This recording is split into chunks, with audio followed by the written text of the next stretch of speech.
أعوذ بالله من الشيطان الرجيم بسم الله الرحمن الرحيم السلام عليكم ورحمة الله تعالى وبركاته أنا ديتي أنا مسؤول دمتي أنا ما قربا أو بلا جلا ونيا كما توجرو أو بالما كي أنا ودوا كنا ودعي مون يا ساتولا نغا كلي كان في فولي بيه مالين دي بلا جلا وقت مني كوا بيلو 23 مارسي كالو malmo mi bo ni video kungurun doy kala se le mano ma kan no ma me nga bi video me adresse jonina ambassadeur Espagne ani association président Tata Keita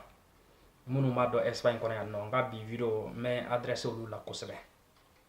mbalimo ko me oba kala ma to mina le 19 temene mars kalo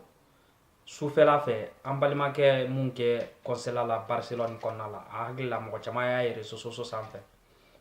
mbalimo anye Tata Keita anye ka vocaliste soro comme en tant qu'un président de l'association ni tara keneka ni bora ni kunafoni mi ibina lase ika jeden toma iye kunafoni min lase malendum bela jile ma Espagne kono ya no tata anya vogali soro a jarani abonyana ma tata mais tata ma fe ki chide kakla ka chido fo ire tata hakla ni video soro ikanga nye kakoro ibisigi tugude sinon le 6 janvier 2014 Tijani Kulubali ka manifestation kɛnɛ ka kay ne mun fi ye tata i yɛrɛ la ɲina kɔ de le 9 tɛmɛnen an ye ɲɔgɔn sɔrɔ ambassade la yen nɔ ani arasiba ci ni ambassade ka sigi ka kuma kɔnɔna la i bɛ n dɔ mɛn i b'i tugu de ne mun fi ye i kan k'i hakili jagabɔ a ka de 1 monsieur de ambassadeur i nana Almeria yan nɔ najɛ ka ɲa dɛ video la kɔni cɛ mun y'i question Algérien ka problème na ne de do hakili an ye ɲɔgɔn ye o don na i ko i ɲɛ nɔ bɛ na i ma fili fiyewu i ɲɛ ka di Tata ma fe ki ci monsieur de ambassadeur ma ambassadeur ni ay met tata ci ma o de association président de mo ci ma ça dit association président ya bonya kama ma ci ma sinon monsieur ga ci fo iye direct la monsieur de ambassadeur en tant qu'un ñemogo anye bonya de daika donc na mi bonya ça dire ka fo ki yanga ñemogo yanga représentant Espagne kono ya no ika essayer fana kan bonya quoi comme ne ma kuma me ida kono Nyame tata de da aka vogali konna la hakna mbila awlile kase cheka keneka Barcelone consulat la ino ay hakna mun soroila ni mu fay ma fe ka kuma oka ani tata ere mbalimo tata ko toko di ko tier la ko koni ay ambassade toro ani tata ere ay aw betoro kada ku dimenka ka be ka mali imagine no o de yoro kamango aya jija kan bonya kwa ni mogo ya bonya aya jija kan mogo bonya l'habitude neti au doya video la kakoro mais monsieur de ambassadeur ne yi questionné Almeria no c'est-à-dire chema soro sali kono munu taro ka haketo de mais mun soro la kaneka ko soutenir quoi mais même pas 2 semaines à ko dala keneka quoi on yo de fois on tikuma kun fait quoi ame kuma fo ananga prévu be nyona quoi ne no ko mi bo au kampi c'est-à-dire ka fɛn dɔ fɔ aw ye ka tata ci i ma monsieur de ambassadeur tiɲɛ yɛrɛ ka di i ye maliyɛnw dɔgɔya quoi wallahi y'an dɔgɔya mais c'est-à-dire ne ta bi kun fɛ mais n bɛ kuma k'a yira i la k'a fɔ kana mɔgɔw dɔgɔya ni mɔgɔw y'i bonya kana mɔgɔw dɔgɔya quoi munna kun y'an dɔgɔya i ko di c'est-à-dire maliyɛn minnu nana yan nɔ c'est-à-dire an bɛ ka o ye ko kamene a ka muso ko a ma c'est-à-dire n t'a dɔn n b'a fɔ cogo min na a muso ko tata ye mun fɔ vocal kɔnɔ k'a muso ko cɛ hakili man ɲi comme c'est des ambassadeurs kodi ko papier ta ale bolo ka fo ka hakili man o ye dogalma de D1 monsieur des ambassadeurs i ko todi ka bi mali imagine no comme aw bela jele de mala ka koro ko sécurité mali imagine nyuma nyira kwa ko imagine jugu dama ka onde bo jira kwa on mo fo ay ka koro imagine nyuma de tigi monsieur des ambassadeurs asibaji kamitini keneka iye bara min kɛ Espagne kɔnɔ a y'o de f'i ye baara fila de b'o f'i ye i ye baara fila mun kɛ c'est à dire ni diɲɛ bɛɛ bɛ se k'i ta n'a ye baara fila dɔrɔn o baara fila ye jumɛn ye i nana i yala ka bɔ maliyɛnw bi yɔrɔ yɔrɔ Espagne kɔnɔ i yala ka b'u bɛɛ la k'u ka problème si dɔ de 1 an y'i fo o de la Moro Kulubali Moro kɔrɔba y'i fo yan a ko ten ko n'i nana n'i ye baara kɛ anw b'i ta mais n'i ma ɲuman kɛ an b'i jogo jugu f'i ye monsieur l'ambassadeur i ye mun kɛ an b'i fo la i ko arasibati ɲɛna yen nɔ ko i nani sisan cɛ Espagnol ye papier min d'i ma k'a bɛ nin bɔ i ka l'espace da mɔgɔw ka k'u bila ka taa Mali la i ko i ma sɔn an y'i fo ka da o kan k'o ye baara ɲuman dɔ de ye mais i ye juguman min kɛ an b'o fana f'i ye o ye jumɛn ye ne y'a f'i ɲɛna monsieur le ambassadeur n'a ye ka ɲɛna tata n'a ye ka ɲɛna an bɛ Tumani Jalo fo Almeria San Setro de Nikari association San Setro Nikari président Tumani Jalo an b'a fɔ ka da kun jumɛn kan ale ye baara mun kɛ an ka kamalen dɔ bɛ yan nɔ ne y'a fɔ a bɛɛ ɲɛna yan nɔ ambassade la n y'a fɔ a ye n ko kamalen dɔ b'an bolo San Setro yan nɔ k'a bɛ sonyani kɛ a bɛ taa don mɔgɔw ka so kɔnɔ mɔgɔw talen kɔrɔ kɔfɛ baarakɛyɔrɔ la a bɛ mɔgɔw ka Dakari n ko polisiw y'a minɛ ko joli de kɛ u b'a minɛ k'a bila ne y'a kuma fɔ monsieur le ambassadeur ɲɛna i ye mun de fɔ ne ɲɛna i ko Tumani y'a kuma lase aw ma tata i ko cogo di ko Tumani y'a kuma lase aw ma aw ye mun de kɛ ne bɛ aw ɲininka ne y'a ye n ko a kana an dɔgɔya ne ko mɔgɔ min bɛ sonyani kɛ ka na jamana ka bɔ i faso kɔnɔ ka na sonyani kɛ wale jamana kan o de bɛ jamana image nɔgɔ de wa ou bien ko nin taara a ka mako la ambassade la et consulat la k'a fɔ ko k'a ka l'espace dilan ko musonin ko heure sera a ye musonin ta otage la ko n'ale ka n t'a dɔn l'espace ma dilan ko musonin ti bɔ a fila jumɛn de bɛ jamana image nɔgɔ ni nana sonyani na yan dɛ an ko ten maliyɛn don yan ye sariya jamana de ye an tɛna faga an tɛna bolo tigɛ an tɛna foyi k'a la ka fɛɛrɛ kɛ k'a datugu walima u k'a bila ka taa Mali la a ka taa sɛnɛ kɛ yan sariya ko cogo di ko ni mɔgɔ ma taa dénoncer ko olu tɛ se ka foyi k'a la u b'a minɛ k'a bila an y'a kuma lase e ma monsieur le ambassadeur droit b'i bolo k'a l'espace k'a kan o ye jamana image nɔgɔbaga de ye k'a bila ka taa so k'a ka taa sɛnɛ kɛ i ye mun de k'o la ne tilara k'an balima dɔ bɛ yan nɔ dugu nin kɔnɔ San Setro kɔnɔ yan ko fa b'a la an maloyalen don n'a ye an y'a kɛ cogo bɛɛ la k'an b'a bila ka taa yan association k'a ɲɛɲini yan faamaw fɛ n k'u k'a bila ka taa so c'est à dire hakililabana b'a la n'o ye fa ye n'a sera yen k'a bɛ se ka kɛnɛya olu ko n'a ma fɛn kɛ maa la u tɛ se k'a bila ka taa droit bɛ ambassade bolo c'est à dire k'a fɔ k'u ka papier d'a kan k'a bila ka taa Mali la monsieur le ambassadeur ne m'a kuma f'i ye wa i ye mun fɔ e bɛ n'i jɔ bi anw ma c'est à dire ko a ye espagnol ta otage la malien ye espagnol ta otage la et puis Mali consulat kɔnɔ k'o bi jamana image nɔgɔ an y'o de f'a ye c'est à dire complice tubabu ɲɛkɔrɔ a y'a dabila quoi jamana image ɲuman ko t'aw kɔnɔ monsieur le ambassadeur e ni tata Bakari Keita ye mun f'i ye mitini kɛnɛ kan a bɛ ka mun f'i ye dɛ wulibali de don mais an y'o de f'i ye n'i ye ɲuman kɛ tata anw b'i tanu de n'i ye juguman kɛ fana an b'a f'i ye diɲɛ même Bakari ye mun f'i ye a ye tiɲɛ de f'i ye c'est à dire Arasiba cɛ nana a y'a yɛrɛ ko k'a jɛ de k'a kɛ i n'a fɔ a ye ɲuman de kɛ a tɛ ɲuman de laminɛ o de bɛ ka fɔ a ye an y'a fɔ an bɛ k'an da de kɛlɛ dɔ ɲɛsira an ye kama ne y'o fɔ an ka video la ka tɛmɛ n ko anw bɛ kɛlɛ min na n ko fɔ yɛlɛma de ka don 2018 kɔnɔ o yɛlɛma o waati surunyana donc ne de t'a fɛ ka kɛlɛ wɛrɛ wuli ka ɲagami an sen kɔrɔ quoi mais c'est trop quoi o de b'a to kuma caman n da delen don quoi sinon a tɛ komi kuma nege tɛ n na quoi et puis a tɛ komi kuma tɛ n kɔrɔ ou bien c'est à dire sujet tɛ yen quoi sujet bɛ yen n kɔnɔ falen don n kɔnɔ bɛ ɲini ka funu quoi n t'a dɔn n b'a fɔ cogo min na n kɔnɔ bɛ ɲini ka ci quoi sujet min bɛ yen fɛ quoi mais n dusu tɔɔrɔla monsieur le ambassadeur k'a fɔ ko maliyɛn dɔ ye espagnol dɔ ta otage la k'o bi Mali image nɔgɔ k'a sɔrɔ maliyɛn minnu bɛ yan nɔ fa b'u la u bɛ yaala la kari kɔnɔ k'a fɛ ka fɛɛrɛ kɛ k'u bila ka taa faso la ne hakili la olu fatɔ yelen an sen kɔrɔ k'o bi Mali image nɔgɔ de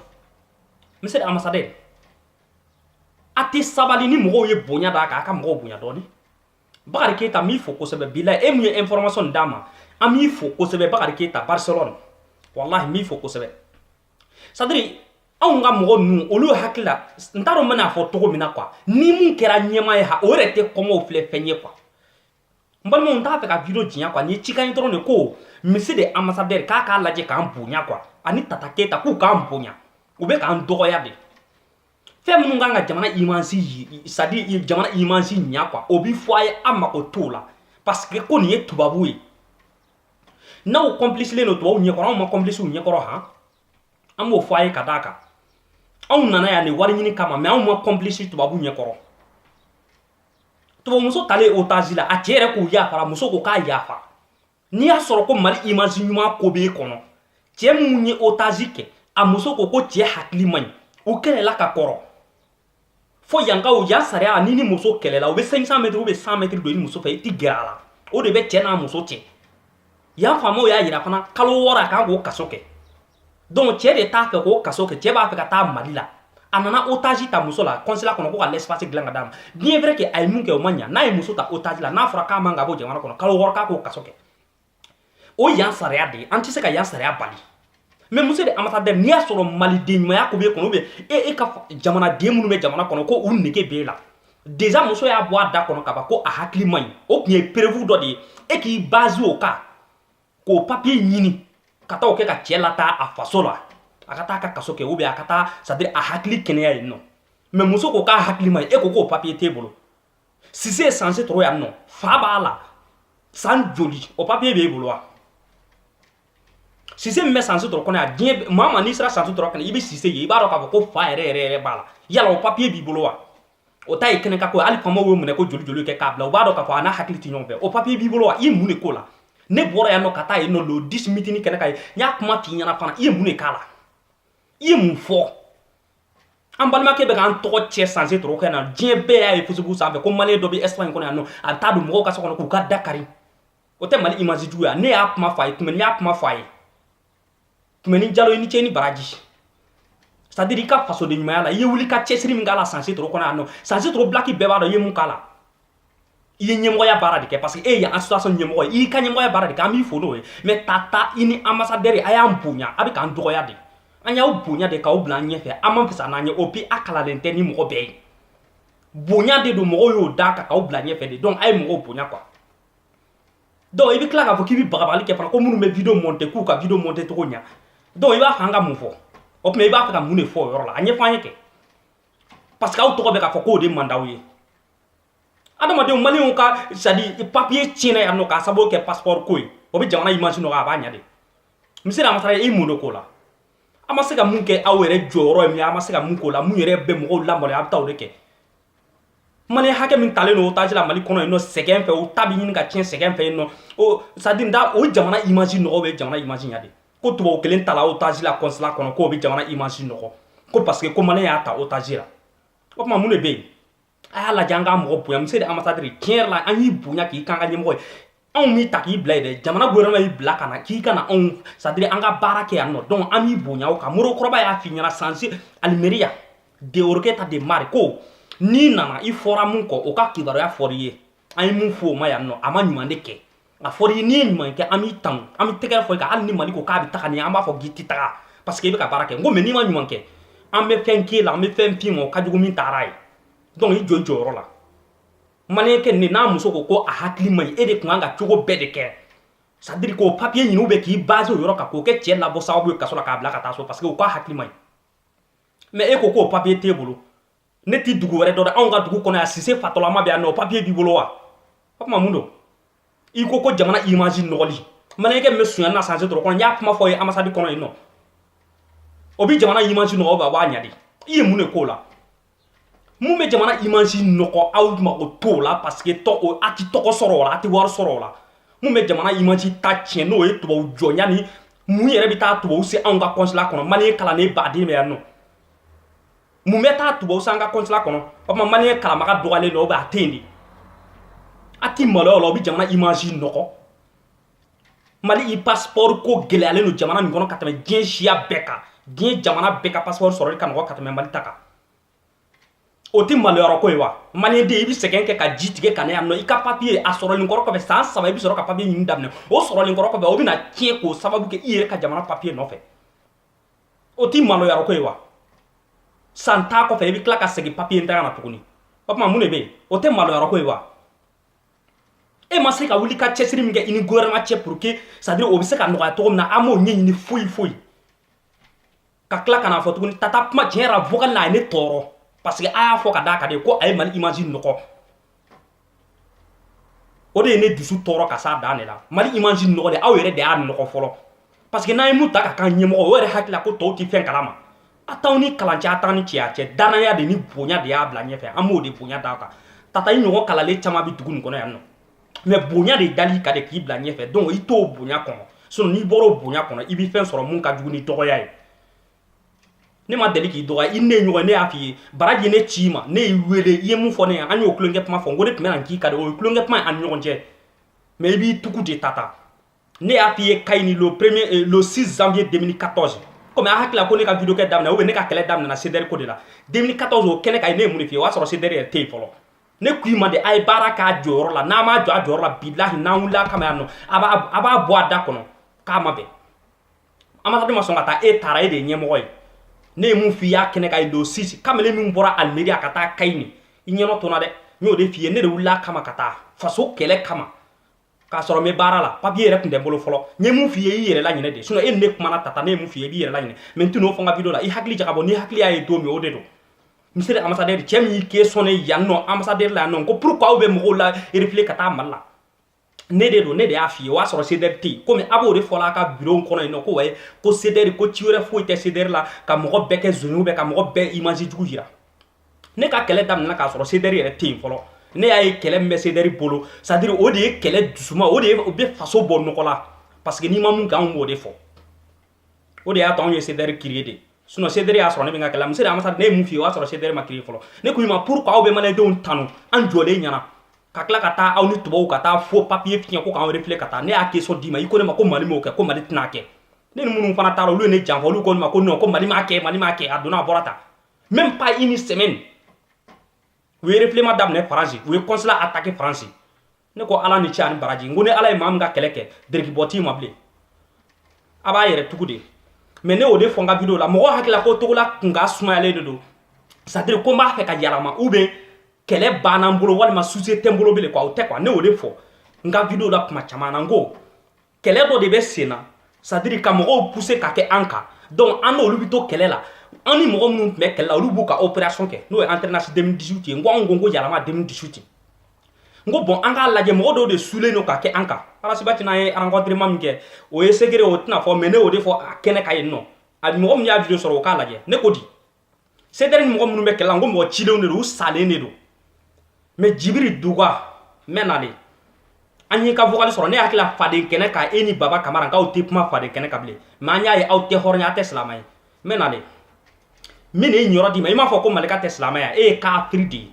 n b'a f'i ye vidéo laban na dɛ o vidéo laban ye k'a f'i ye fana nin ye avertissement ye n natɔ de don